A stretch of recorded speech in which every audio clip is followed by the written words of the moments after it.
Very good morning. So today we are going to study about Bruner का अनुदेशन सिद्धांत। इसमें हम उसकी विशेषताएं प्लस में उसकी बौद्धिक अवस्था, जो उन्होंने 3 बौद्धिक अवस्था बताई है, प्लस शैक्षिक निहितार्थ बताएंगे। ठीक है, तो ये वीडियो मैंने, जो कि एग्ज़ाम बहुत ज़्यादा पास है, तो मतलब क्वेश्चन आंसर बेस्ड ही बनाई है। मतलब इसमें ब्रूनर का पूरा सिद्धांत क्या है, उसका एक्चुअल मीनिंग आपको समझ में आ जाएगा। ठीक है, वैसे तो क्वेश्चन आंसर बेस्ड पे ही बनाया है, लेकिन आपकी समझ ही विकसित हो जाएगी तो उस हिसाब से अपन आंसर लिख सकते हैं। ठीक है, देखो यहाँ पे एक रास्ता दिख रहा है। अब ब्रूनर का अनुदेशन सिद्धांत, तो फर्स्ट आपको ये पता होना चाहिए कि अनुदेशन मतलब होता क्या है। ठीक है, आप ये डायग्राम बना सकते हैं अगर लॉन्ग आंसर में आता है तो, कि कोई व्यक्ति है, तो कोई व्यक्ति अपने लक्ष्य को प्राप्त करते समय जो रास्ता अपनाता है वह अनुदेशन है। ठीक है, तो अनुदेशन क्या है? वह रास्ता है जो व्यक्ति द्वारा निर्धारित लक्ष्य की दिशा बताता है। देशन समझ में आ रहा है? दिशा बताना मतलब किसी चीज़ को कैसे सीखा जाता है, ये ब्रूनर ने बताया है अपने सिद्धांत में, कि कोई व्यक्ति किसी चीज़ को कैसे सीख सकता है। ठीक, इतना क्लियर है कि कैसे सीखना है, ये हमको बताएगा। तो ये आ जाएगा, एक लॉन्ग आंसर रहा तो बना सकते हैं। ठीक है, तो ब्रूनर ने अपने सिद्धांत में अनुदेशन किस प्रकार किया जाए, हमें किस प्रकार सीखना चाहिए, उसको समझाया है। ठीक है, अब उसकी सबसे पहले हम देख लेंगे ब्रूनर का सिद्धांत क्या कहता है, फिर बाद में देखेंगे उसकी विशेषताएं क्या है। ठीक है, सबसे पहले है कि ब्रूनर का सिद्धांत कहता क्या है।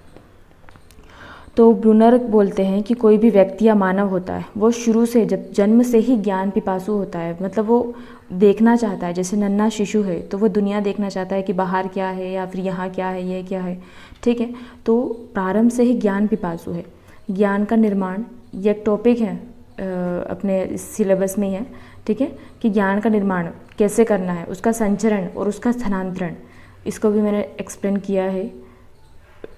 शायद अभी उसकी वीडियो अपलोड नहीं हुई है। ठीक है, तो व्यक्ति जो है, ज्ञान का निर्माण मतलब हम अपनी समझ से अलग ज्ञान का निर्माण करते हैं। उसका संचरण, जैसे मैंने अगर ज्ञान का निर्माण किया तो मैं उसका संचरण मतलब उसको आप तक पहुंचाऊंगी। जैसे मैंने ये बनाया अपने ज्ञान से कि हाँ ऐसा अपन बना सकते हैं डायग्राम, तो उसका संचरण और स्थानांतरण में आप तक करूँ ताकि आप भी ऐसा कर सको, आपकी सोच को और विकसित करना, अपनी सोच को और विकसित करना। ठीक है, तो मानव शुरू से ही ऐसा ही प्राणी है। और जैसा कि डायग्राम में बताया कि एक उद्देश्य प्राप्ति के पश्चात दूसरे उद्देश्य हेतु सक्रिय रहता है। आपने एक उद्देश्य प्राप्त कर लिया, उसके बाद दूसरे उद्देश्य हेतु हम सक्रिय होते हैं। वो उद्देश्य प्राप्ति के बाद फिर हम सक्रिय होते हैं। और क्यों सक्रिय होते हैं? क्योंकि हमारा लक्ष्य निर्धारित है। ठीक है, तो एक उद्देश्य प्राप्ति के पश्चात दूसरे उद्देश्य हेतु सक्रिय रहता है। यह सक्रियता उसे लक्ष्य के अनुदेशन सिद्धांत से मिलती है, क्योंकि उसे पता है कि उसे जाना कहाँ है। ठीक, ये मेन चीज़ है कि हमें पता होना चाहिए कि हमें जाना कहाँ है। तो उसी के अनुसार व्यक्ति अधिगम करता है, सृजनात्मकता कार्य करता है, मूर्त अमूर्त चिंतन करता है। मूर्त मतलब जिसे हम देख सकते हैं, अमूर्त मतलब जिसे हम नहीं देख सकते, चिंतन करता है। इन सभी क्रियाओं में पुनर्बलन, ठीक, पुनर्बलन व स्पष्ट लक्ष्य की भी महत्वपूर्ण भूमिका होती है। हमें समय समय पर पुनर्बलन की आवश्यकता होती है, मोटिवेशन की आवश्यकता होती है। ठीक है, और एक स्पष्ट लक्ष्य तो होना ज़रूरी है कि आपको करना क्या है, सबसे पहले ये निर्धारित करना ज़रूरी है। ठीक, इतना समझ में आ गया है। ये उसकी विशेषताएं सिद्धांत आ जाएगा। अब हम आते हैं उसकी विशेषता क्या है। तो ब्रूनर का जो सिद्धांत है, जैसा कि आप जानते हो, वो व्यक्ति केंद्रित है। ठीक है, व्यक्ति को कैसे सीखना चाहिए, तो उसने क्या बोला है कि व्यक्ति में अनुदेशन सिद्धांत के अनुसार निम्न विशेषता होना चाहिए विशेषताएं। ठीक, पहला तो ये विशेषता है भाई कि किसी कार्य को करने की तत्परता होना चाहिए, इच्छा होना चाहिए। जब तक हमें इच्छा नहीं होगी उस कार्य के प्रति, तब तक हम उस कार्य को उतना बेहतर तरीके से नहीं कर पाएंगे। ठीक, नेक्स्ट होता है अंतर्निहित ज्ञान का निर्माण। मतलब अंतर्निहित ज्ञान मतलब होता है जिसे हम जानबूझकर नहीं सीखते हैं, मतलब हम किसी चीज़ को देखकर जो सीखते हैं, अनुकरण कर लेते हैं, वो होता है अंतर्निहित ज्ञान। ये हम किसी के सुन के, बोल के, पढ़ के, लिख के नहीं ज्ञान अर्पित करते हैं। ये हम अनुभव करके जो अंतर्निहित ज्ञान, हमारे अंदर से जो ज्ञान उभरता है, उसका निर्माण कोई व्यक्ति करना सीखता है। ये ज्ञान का निर्माण होना बहुत ज़रूरी है। मतलब अगर ये निर्माण करना अगर व्यक्ति को आ गया तो वो काफ़ी हद तक उसमें सफल हो सकता है अपने कार्य में। ठीक है, क्योंकि इसमें निर्देशन की आवश्यकता कम पड़ती है। फिर है स्वनिर्देशन व मूल्यांकन। ठीक है, तो व्यक्ति जो ब्रूनर का अनुदेशन सिद्धांत है, उसमें जो व्यक्ति है अगर रुचि अनुसार कार्य करेगा तो वो खुद का निर्देशन करेगा, क्योंकि उसकी रुचि है। अगर किसी व्यक्ति को पेंटिंग बनाने में रुचि है तो वो खुद ही मार्केट से जा के अलग अलग कलर्स लेके आएगा, तो और खुद ही का मूल्यांकन करेगा कि मैंने आज ऐसी पेंटिंग बनाई है, बट मैं इससे और बेहतर कर सकता हूँ। ठीक है, तो ये होता है स्वनिर्देशन व मूल्यांकन।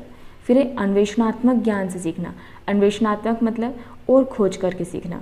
जैसे अगर मान लो मुझे अभी मैंने वीडियो बनाना स्टार्ट करी है, बट अब मुझे और अच्छे कंटेंट चाहिए, और अच्छी वीडियो बनाना है, तो मैं क्या कर रही हूँ, अन्वेषण कर रही हूँ, अलग अलग वीडियोस को देख रही हूँ कि लोग कैसे वीडियोस बनाते हैं।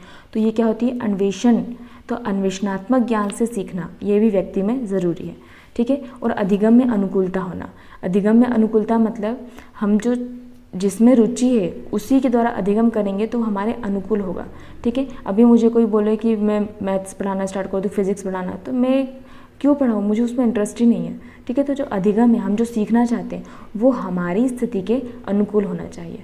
ठीक है, एक चीज़ और मैं बता दूँ, आपके सिलेबस में जितने भी दिए हुए हैं सिद्धांत, जैसे ब्रूनर हो गया, असुबुल हो गया, और पियाजे हो गया, वाइगोट्स्की हो गया, इन सभी के सिद्धांत को पढ़ रहे हैं हम, पर आप अपने जीवन में भी अप्लाई करके देखो। जैसे इन चीज़ों को भी अपने जीवन में अप्लाई करके देखो। अगर ये चीज़ें हमारे अंदर आ जाएगी तो ऑटोमेटिक हम अपने लक्ष्य की ओर, मतलब अपने उद्देश्य प्राप्ति करते जाएंगे और लक्ष्य की ओर बढ़ते जाएंगे। ठीक, तो ब्रूनर का सिद्धांत व्यक्ति केंद्रित है, जिसमें उसकी रुचियों के अनुसार लक्ष्य निर्धारित किया जाता है। ठीक, तो ये हो जाएंगी उसकी विशेषताएं। अब देखो 3 बौद्धिक अवस्था दी है, तो बौद्धिक अवस्था में हम थियोरी ना लिखते हुए ऐसा टेबल बना सकते हैं। ठीक है, तो हम 4 टेबल बनाएंगे। ठीक है, खंड बनाएंगे, ब्लॉक्स। इसमें लिखेंगे फर्स्ट में अवस्था, तो 3 अवस्था बताइए, सक्रिय अवस्था, स्थूल अवस्था, प्रतीकात्मक अवस्था।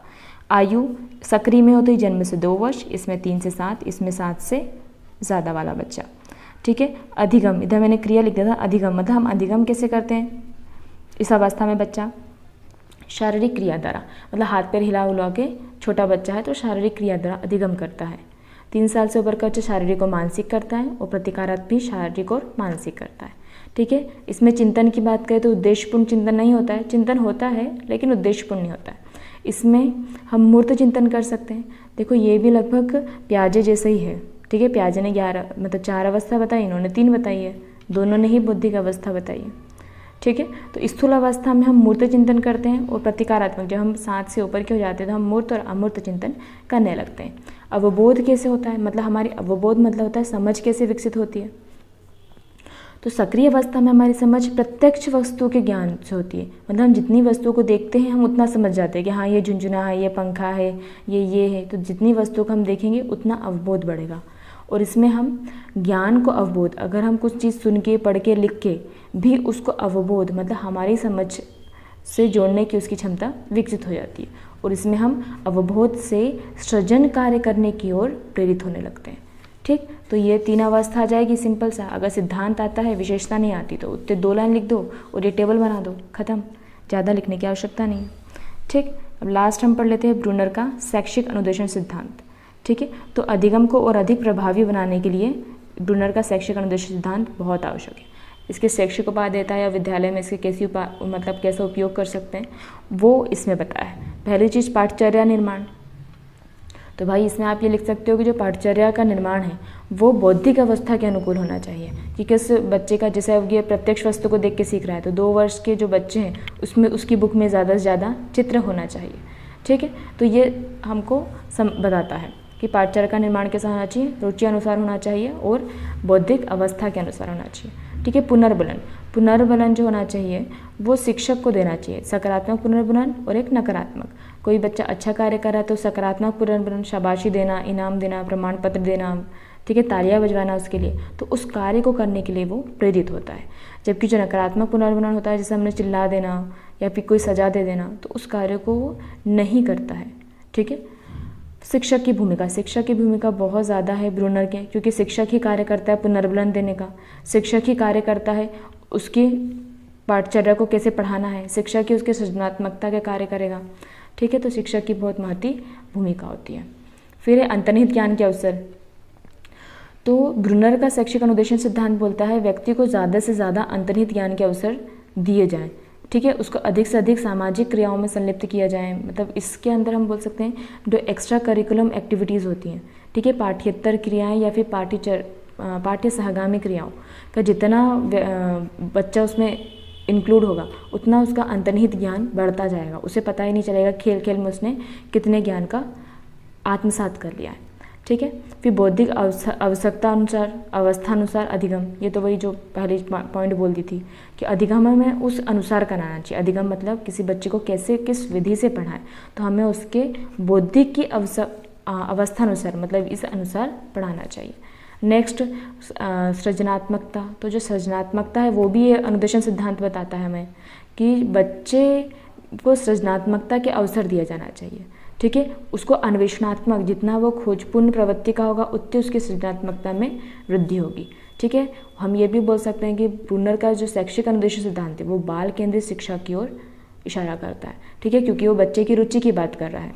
ठीक है, बच्चे के विकास की बात कर रहा है, तो वो बाल केंद्रित शिक्षा की बात करता है। और लास्ट हम लिख सकते हैं ये कि जो ब्रूनर का शैक्षिक अनुदेशन सिद्धांत है वो अधिगम को प्रभावी बढ़ाने की ओर एक अच्छा कदम है, मतलब अच्छा दिशा निर्देश देता है। तो उसका